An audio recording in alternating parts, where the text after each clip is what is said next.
I'd been on the cruise for about nine months. I'd worked with a couple crews that were okay, but eventually the crew that I was working on when I fell and broke my back was a crew that had a crew chief. His name is Frank Karabeck. He's now passed away, who hated women. Couldn't stand them. Was he vocal about that? Oh yes, very much so. He had a guy who was the truck driver. He was essentially a helper, who also didn't like women. The linemen on the crew, if I got to work with them, they weren't so bad. But you know, it was the crew chief that had my whole future in his hands.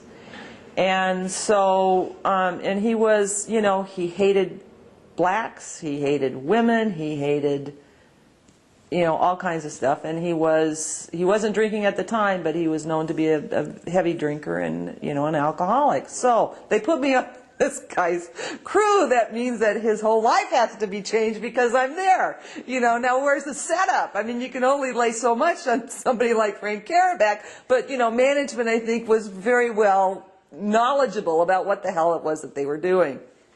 So I'd been on this crew for, I don't know, 2 or 3 months and harassed all the time. And How did you react to the harassment? It was, well, I was just shy of being 24 years old. At that age, you think you're invincible. You think that it can't touch you. You think that you can just out-macho it in whatever way that you can. I mean, I'm not a shrinking flower by any means, and I kind of had that as an image of myself. And so I'd gotten one evaluation and it was not so good, and then I got the second evaluation and it wasn't so good, and then I get this last one and it's like it's really bad.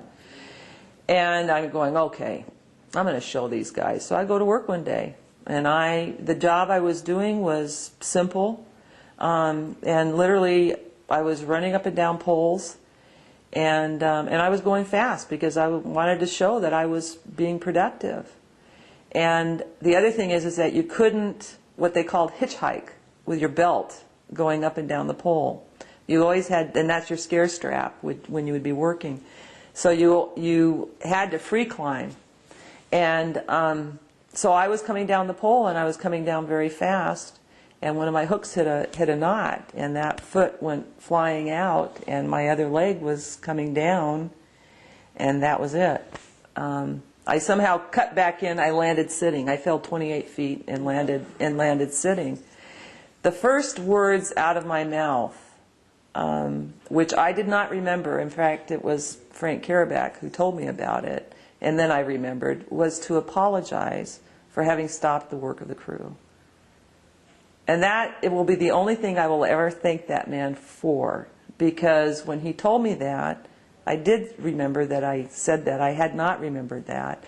And that was a very important piece of knowledge for me to have, because it meant how hard it was. It meant that my head was oriented to them as opposed to myself. And that, you know, that's like the only thing I would ever thank him for. And that was very important, because then I knew, you know, I knew what that was. So, you know, and I don't know why I'm doing this, but anyway, I don't know why it's coming up. I say it so rationally for so long, so many times. Anyway, but that was a very, very important piece of information, because it taught me something about myself.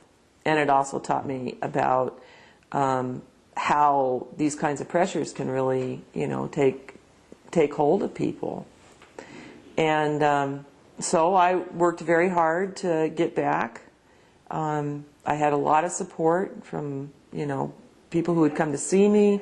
My sisters in Radical Women were just, you know, wonderful, always encouraging, saying that you know, you're going to walk, you're going to walk. And, you know, I was a strong person. I had a strong personality. And I also, you know, had a mother who had multiple sclerosis, who, you know, that it meant that it wasn't foreign territory to me. You know, it was something you could still be a contributing person even if you are disabled. So that was a very important lesson to me that day.